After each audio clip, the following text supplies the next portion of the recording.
les bendiga, ¿qué tal? ¿Cómo están? Buenos días a todos. Esta es la tercera parte de la enseñanza que hemos estado abordando a lo largo de estas semanas. Eh, Hoy lamentablemente no lo podemos hacer en vivo, pero no obstante ello, pues aquí estamos pues haciéndolo de esta manera.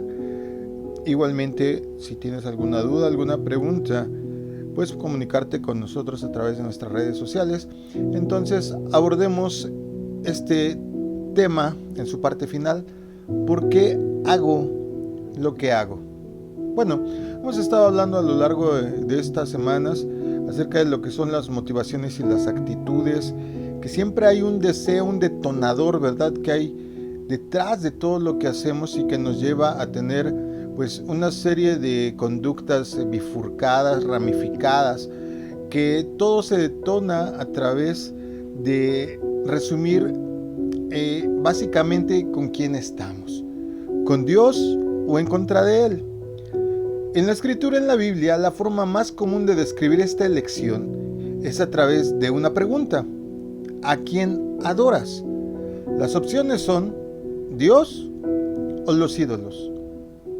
Toda la historia de Israel es el conflicto entre ambas elecciones, entre a quién o con quién estás, a quién sirves, a quién reconoces, Dios o los ídolos. Todos los pecados son resumidos, todos, absolutamente todos, en idolatría. A veces amamos demasiado el dinero, a veces amamos demasiado la autoestima, lo cual se convierte en egolatría, y así podemos mencionar muchas cosas. Por eso podemos decirlo sin temor a equivocarnos, que todos los pecados son resumidos en la idolatría. Muchos me dirán: pastor, es que este lenguaje parece un poco anticuado para como estamos viviendo actualmente. Miren, lo que motiva a nuestros corazones en la actualidad no es diferente a lo que los motivaba hace años. Una revisión rápida de nuestros corazones probablemente va a revelar que tenemos dentro de estas inquietudes, de estas actitudes, ídolos viejos. La más transparente ilustración de la idolatría moderna son las drogas y el alcoholismo. Acude a cualquier reunión de alcohólicos anónimos, aunque sea por curiosidad, y vas a escuchar que hablan en un lenguaje que está detonando o que está evidenciando la idolatría. Yo he escuchado, por ejemplo, en estas reuniones, que alguna vez alguien dijo: antes de estar sobrio, nada se interpondría entre el alcohol y yo. O el alcohol era mi esposa y mi mejor amigo, o era mi mayor prioridad, era mi vida, lo adoraba, o cosas como estas. Otro por ahí alguna vez dijo: el alcohol o mis hijos. Amado, este es un asunto de lealtades y desde luego de adoración.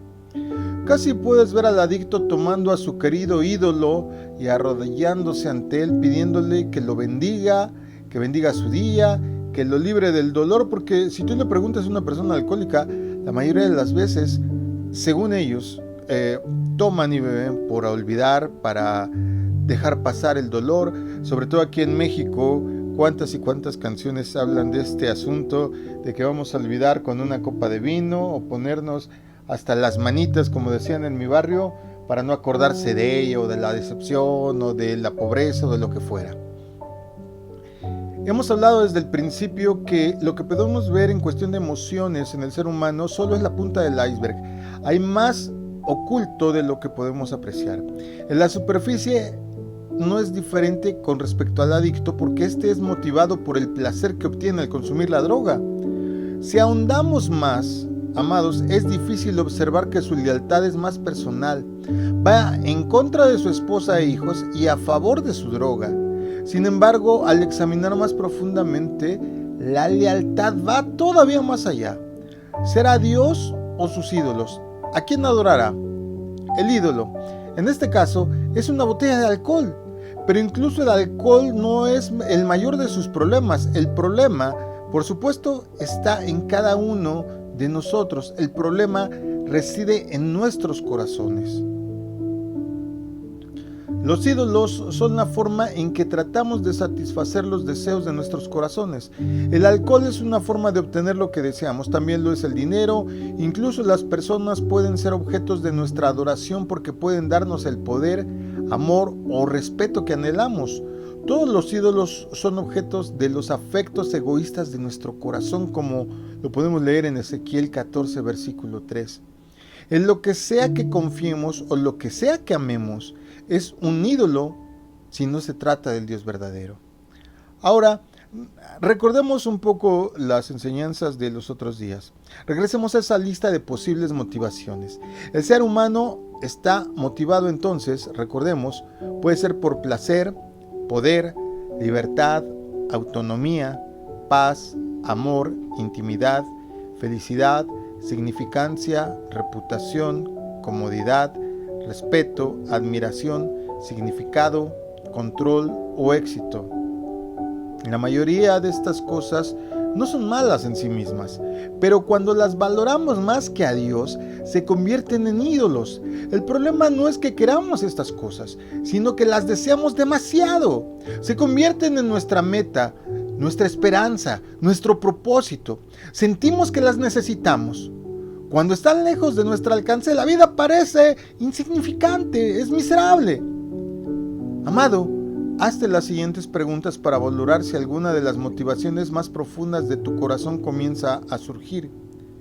¿Cuáles son los momentos, por ejemplo, en los que tu vida no parece valer la pena? ¿Qué amas? ¿Qué odias? ¿Qué esperas, deseas y anhelas? Amado, ¿cuál es tu meta? ¿Cuáles son tus sueños o fantasías? ¿Qué temes? ¿Qué te preocupa? ¿Qué sientes necesitar? ¿En dónde encuentras refugio, consuelo, placer o seguridad?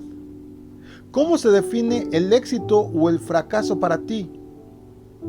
Cuando dices en tu mente, si tan solo mi esposo, si tan solo mis hijos, si tan solo mi vida y cosas por el estilo, ¿en qué momento los dices? ¿En qué áreas crees que Dios te ha decepcionado? Cuando luchas con la amargura o los celos, ¿en qué momento exacto es? Amado, ¿valdría preguntarnos qué significa el dinero para ti? Observa cómo el dinero puede satisfacer temporalmente cada uno de estos deseos, pero solo temporalmente. Cuando te deprimes, ¿por qué tu ídolo te ha decepcionado? Porque cuando te deprimes, ¿será porque no te salieron bien las cosas? ¿Porque se te cayó la persona y te decepcionó? ¿Porque se cayó esa emoción o esa relación que tú pensabas que iba a ser perfecta y que iba a ser como un cuento color de rosa? Cuando tu ídolo te decepciona, ¿es cuando te deprimes? ¿Cuáles consideras que son tus derechos cuando te enojas? Por ejemplo, me enciendo de ira, dijo un muchacho llamado Esteban, echando humo como un carro sobrecalentado, cada ocasión que el hombre en la oficina de al lado pasa por mi lugar y me mira condescendientemente. Puedo entender por qué las personas asesinan, puede pensar, ¿verdad? Este hombre Esteban, como nos lo expresó. Esteban estaba enojado. Ahora, piensa en esto. ¿Quién tiene el control en esta situación? ¿Esteban o la otra persona que pasa y lo ve feo en su trabajo? Eso es obvio. Pero ¿por qué está enojado? Las probabilidades indican que la ira de Esteban está relacionada a su adoración. ¿Cómo? Dirás, ¿cómo, pastor? ¿Cómo la adoración? Sí, quizá adora en el altar del respeto y no se le está dando el respeto que él exige. Como resultado, está en contra de su compañero de trabajo. Le ha declarado la guerra, pero aún más allá, él está en contra de Dios porque se está resistiendo al hecho de que Dios utiliza a las personas difíciles para refinarnos. En lugar de someterse este hombre Esteban a las decisiones soberanas de Dios y aprender a perdonar y amar, él está diciendo, yo seré Dios, al menos en este caso. Es decir, resumiendo todo este ejemplo, su deseo lo gobierna. Aquí hay un principio universal. Tu actitud hacia Dios será revelada en tu peor relación humana. Repito, y grábatelo bien, anótalo por ahí, ponlo si puedes, no sé, como un letrero o como un estado de WhatsApp o de la red social que escojas, porque es un hecho indubitable, es un hecho que no se mueve. Yo lo he comprobado muchas veces. Tu actitud hacia Dios será revelada en tu peor relación humana. Como te lleves con la persona que más odias, que más aborreces, que no obedeces, todo lo negativo que te puedas llevar con otro ser humano, en realidad está revelando tu corazón cómo eres delante de Dios. Si odias a alguien, estás odiando a Dios. Si perdonas, estás usurpando si no perdonas, estás usurpando la autoridad de Dios para actuar como juez. ¿Por qué los ídolos? En el caso de este chico, este hombre Esteban, hemos visto un panorama de las motivaciones detrás de la idolatría. Él nos recuerda que nadie necesita ser enseñado sobre la idolatría. ¿Por qué? Porque nosotros mismos la descubrimos. Como en el antiguo Israel, tenemos asientos de primera fila para contemplar el poder y la gloria de Dios. Él nos dice explícitamente que no adoremos a los ídolos y sin embargo, ¿qué hacemos? Construimos nuestra propia versión del becerro de oro. ¿Qué nos conduce a hacer esto? Como criaturas estamos diseñados para confiar en algo más que en nosotros mismos. Pero, ¿por qué confiamos en cosas que parecen no merecer nuestra confianza? Tengo que advertírtelo, y escúchalo bien, las respuestas que vas a encontrar no son agradables, pero pueden aplicar a todos nosotros. La verdad, amado, es que somos orgullosos. Isaías 2, del 6 al 22, nos revela que los idólatras son arrogantes. Los idólatras, incluso cuando se arrodillan, son arrogantes, orgullosos, altaneros. Aparentemente, nuestros ídolos tienen la intención de exaltarnos a nosotros mismos y a nuestros deseos. Incluso en nuestra idolatría no queremos que nada esté por encima de nosotros. Elegimos a los ídolos en parte porque creemos que ellos pueden darnos lo que queremos. El dios de las drogas, por ejemplo, nos da valentía. El dios del sexo promete placer. El dios de la riqueza nos otorga poder e influencia. Como los profetas de Baal, somos lo suficientemente arrogantes para pensar que podemos manipular al ídolo, ya sea por mutilación u otro medio para que nos sirva. La verdad también es que anhelamos autonomía. La autonomía, amado, significa que nosotros hacemos las decisiones. Los idólatras quieren establecer las reglas en lugar de sujetarse al señorío del Dios viviente. Esta fue la esencia del pecado original de Adán. A pesar de que Dios había hablado claramente, Adán quería establecer sus propias reglas. En la idolatría queremos imponer nuestro propio universo paralelo, separado del de Dios. Deseamos satisfacer nuestros deseos. Tanto el orgullo como la autonomía señalan el hecho de que somos criaturas que desean algo. Anhelamos más.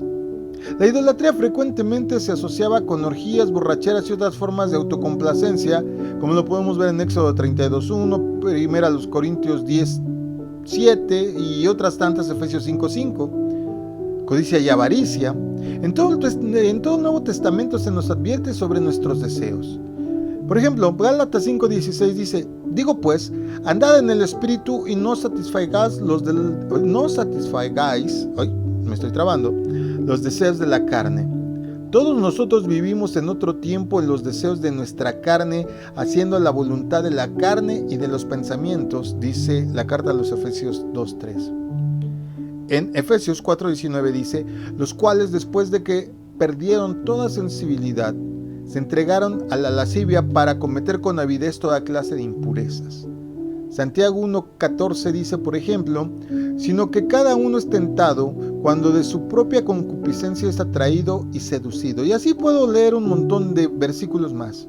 Estos versículos nos recuerdan, amado, que nuevamente el yo quiero es el lema del corazón humano.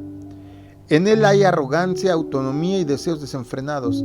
La idolatría es sobre mí, mis deseos, mis anhelos. Mi propósito no es exaltar al ídolo por encima de mí, sino utilizar al ídolo para obtener lo que yo quiero. Cuando tengo temor, por ejemplo, busco al ídolo para obtener dinero y con ello seguridad. No deseo que el dinero me gobierne, más bien quiero utilizarlo para obtener lo que yo quiero.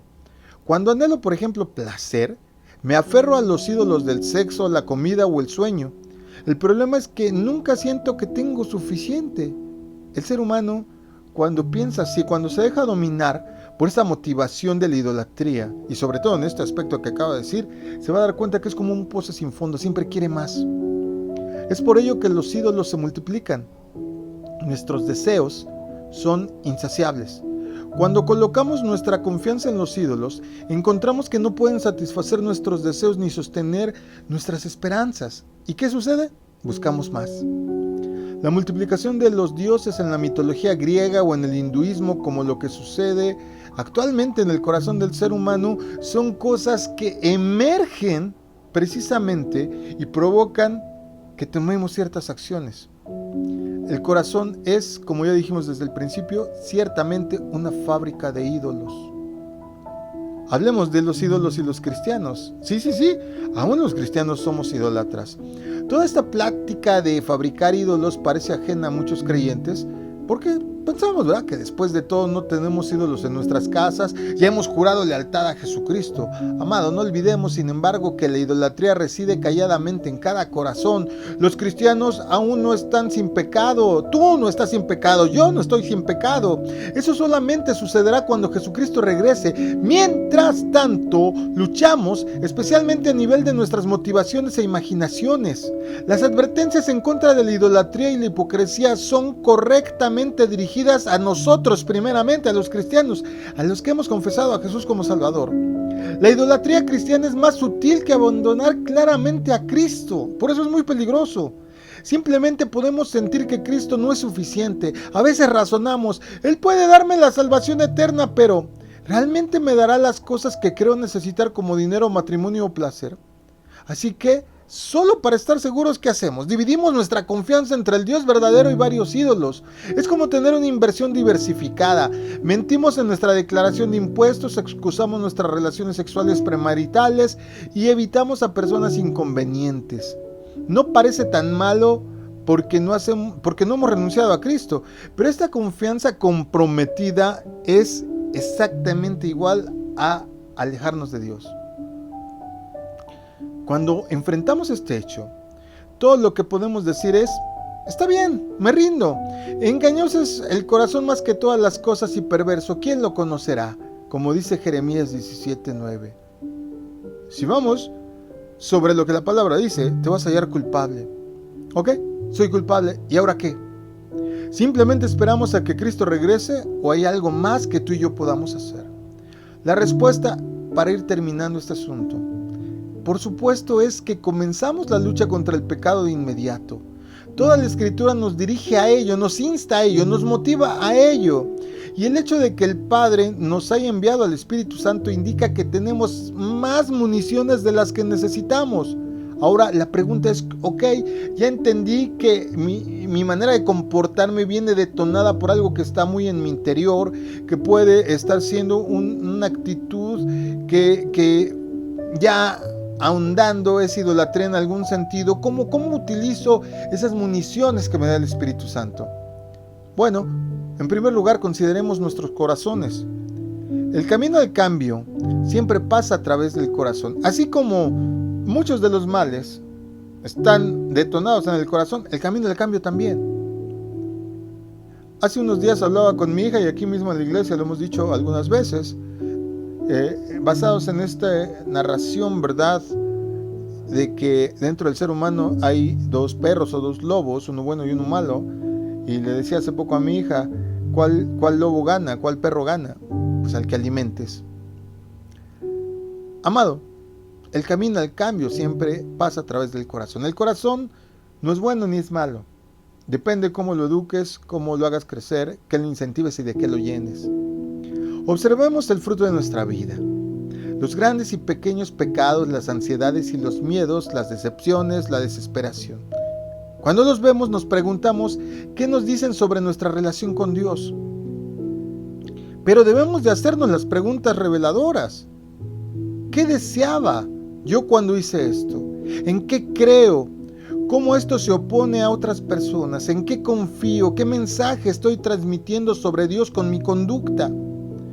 Si consideramos el pecado sexual, nuestros corazones están llenos de deseos. ¿Creemos que Dios no es bueno y que Él no observa nuestra vida privada? ¿O qué pensamos? ¿O confiamos en nuestros propios medios para encontrar la satisfacción? Si consideramos, por ejemplo, los celos, nuestros corazones creen que la vida puede encontrar en lo que otras personas tienen. Más allá, no solo queremos esas cosas, deseamos que ellos no la tengan. Observa una persona celosa, no solo cela la vida de la persona, sino que desearía que la otra persona no tuviera y tú sí tuvieras. Ahí está el meollo del deseo en ese asunto. Vemos a Dios como nuestro mensajero que nos ha dado lo que queremos o merecemos, así los vemos así a veces, como el genio mágico o como aquel. Yo he oído mucha gente que dice, hay que ayunar para provocar que la mano de Dios se mueva. No te engañes. Cuando ayunas es para mostrar humildad, para demostrar que sin comida y sin bebida el cuerpo fenece y se debilita, y así somos sin Dios. No es para hacerle manita de puerco, como dicen ahí, una llave Nelson, y obligarle a hacer lo que queremos. Si consideramos, por ejemplo, la falta de respeto a la autoridad, nuestros corazones están diciendo que no queremos nada por encima de nosotros, ni a nuestros padres, ni a nuestro jefe, ni a Dios, ni a nuestro supervisor, ni a nadie encima de nosotros. Si los niños se pelean por un juguete, el cambio no proviene de saber quién tomó el juguete primero. En lugar de ello, el cambio comienza cuando los niños admiten que las luchas y los pleitos provienen de las pasiones que luchan dentro de ellos mismos, como dice Santiago 4:1. Ahí radica la enseñanza. No radica en como muchos padres hacemos, ¿verdad? Cuando están peleando los hermanos por un juguete. A ver, ¿quién lo agarró primero? Eso no importa. Lo que importa es hacerles entender por qué están peleando, qué detonó eso, de dónde proviene ese enojo que sienten. Omitir este paso es nutrir a los fariseos de que se vean bien en el exterior, pero cuyos corazones están lejos de mí, como dijo el Señor en Mateo 15:8. No podemos tomar juicios a la ligera, ni nosotros mismos podemos decir, es que me enojé porque me hicieron enojar, es que es mi carácter, es que yo soy muy amoroso, es que tengo corazón de condominio, es que mi carácter no me permite obedecer a nadie, o cosas por el estilo. Si nosotros no aceptamos, si nosotros no admitimos que la lucha y el pleito proviene de nuestras pasiones que están dentro de nosotros mismos, amados, vamos a estar nutriendo fariseísmo en nosotros. Todos podemos hacer lo correcto para proteger nuestra reputación, pero Dios quiere más. No desea sacrificios y ofrendas que nos hacen quedar bien delante de otros. Los sacrificios de Dios son el espíritu quebrantado, el corazón contrito y humillado, porque esos son los que Él no desprecia, como dice el Salmo 51, verso 17. No nada más importa hacer lo correcto, sino por la razón correcta. Debemos devolvernos y reconocer quién es nuestro Dios. Debemos considerar nuestros corazones. Debemos volver a Jesús. El verdadero cambio se lleva a cabo cuando nos enfocamos en conocer a aquel que realmente merece nuestra adoración. Aunque muchos de nosotros asumimos que el cambio involucra un plan con ciertos pasos, el cambio a nivel del corazón se centra en conocer a una persona. ¿Sí ya me entendiste? A veces decimos, quiero decir menos mentiras. A veces decimos, ya no quiero ser tan corajudo. A veces decimos, y hasta como que nos trazamos planes y metas, pero ¿por qué no cambio? ¿Por qué leo a veces en los sobres que tenemos aquí en la congregación de peticiones, muchos de que ayúdame a orar por mi carácter? ¿Por qué no he cambiado en tantos años? Porque el cambio no se centra en sentimientos e emociones. El cambio en el corazón se centra en conocer a una persona. Entre más conozcas de Jesús, entre más conozcas de Dios, menos te va a costar trabajo cambiar. Esto es cierto, inclusive a nivel humano. Piensa en esto, y yo sé que va a sonar a blasfemia, pero ponme atención por un segundo. Piensa en esto. Piensa en las cosas que te han conducido a cambios en tu vida. Y probablemente vas a encontrar que el catalizador siempre fue una persona. Quizá fue la presencia de una persona durante una época difícil, quizá una palabra de aliento de una persona cuando te sentías incómodo, a lo mejor un amigo cercano que era como un hermano, a lo mejor una exhortación de tu esposo o de tu esposa, a lo mejor la inspiración que te proveyó el carácter y el ejemplo de alguien que tú admiras. Amado, porque las personas nos transforman. ¿Cuánto más podemos esperar que Dios lo haga? Es por eso que el camino al cambio atraviesa el corazón y continúa en el Evangelio, en donde Dios eligió mostrarse más plenamente a sí mismo y en la muerte y resurrección de nuestro Señor Jesucristo. Es en Jesús entonces que el Padre muestra su bondad, su poder y su gloria. Y es en Jesús que encontramos el poder para cambiar. Cuando acudes a Jesús, espera ser sorprendido, No puedes ser transformado por alguien ordinario.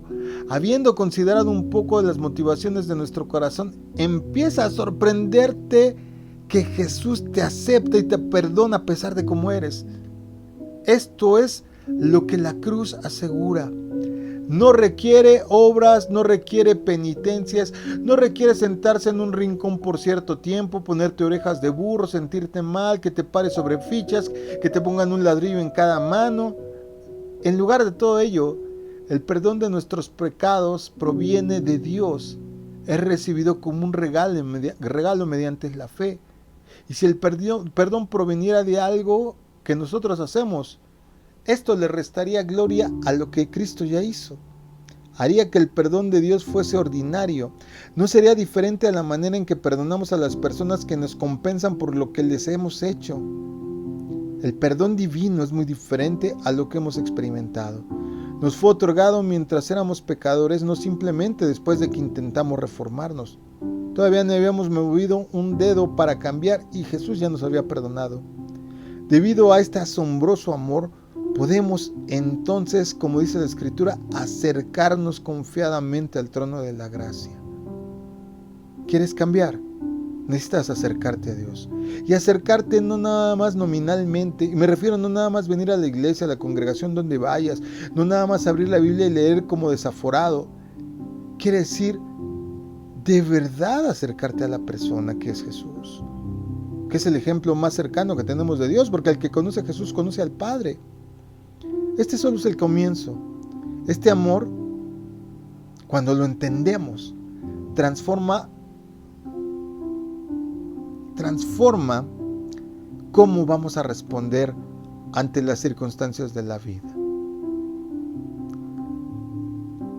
Si por ejemplo luchas con el miedo y comprendes este amor y te acercas a Jesús, en vez de reaccionar con, con una careta de violencia, de impasividad, ahora que sabes que Jesús nunca te abandonará, se va a desprender de ti, porque vas a confirmar que Él es bueno. Amado, debemos de pensar en que todo este cambio solo se va a producir si confiamos y obedecemos. Conocer, por ejemplo, más a un cónyuge o a un amigo generalmente conduce a actos de amor. Y de esa manera es como nuestro conocimiento de Dios nos va a impulsar a la acción y nos va a impulsar a confiar y obedecer. Terminando, te digo que los patrones de la Escritura son muy claros. Sus muchas historias, porque a los seres humanos nos gustan las historias, ¿estás fijado? Revelan nuestro corazón, reflejado en la vida de los personajes que ahí leemos.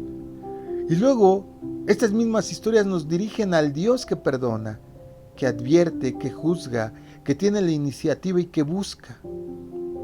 Contemplar quién es Dios y lo que ha hecho, amado, nos va a ayudar a encontrarnos en el estado más puro, en la esencia de lo que desde el principio debimos haber sido, cómo nos debimos haber conducido y de qué manera tuvimos que haber actuado. ¿Por qué hago lo que hago? Yo espero que a través de estas enseñanzas te haya abierto un poco el panorama. Esto solo es el inicio. Tienes que hacer mucho trabajo de introspección, pero sobre todo tienes que hacer mucho trabajo de cercanía, no nada más de aprenderte como en algún momento las tablas de multiplicar y citar las citas sin comprenderlas a cabalidad. Como le digo ahí aquí en la congregación, no me importa que me citen tal cual, me importa que entiendan lo que dice ahí. A veces decimos, hay que aplicarlo en la vida, sí, pero de nada sirve aplicar algo si no lo entiendes. El Señor está ahí puesto para ayudarnos a hacer lo correcto. Busquemos la pureza con la que alguna vez Él nos ideó desde allá de la eternidad. Yo espero con todo mi corazón que esta serie de 3 enseñanzas te ayuden verdaderamente a hacer un viaje a tu interior. Dice la Escritura ahí en un salmo, un abismo llama a otro abismo a la voz de sus cascadas. Lo profundo de Dios puede entrar en lo profundo de ti y originar un fluir, originar un cambio, originar movimiento en tu interior. Que el Señor te bendiga y que tengas una excelente semana. Mi nombre es Israel Chapa y esta fue una transmisión de la comunidad cristiana Masada Olam. Shalom.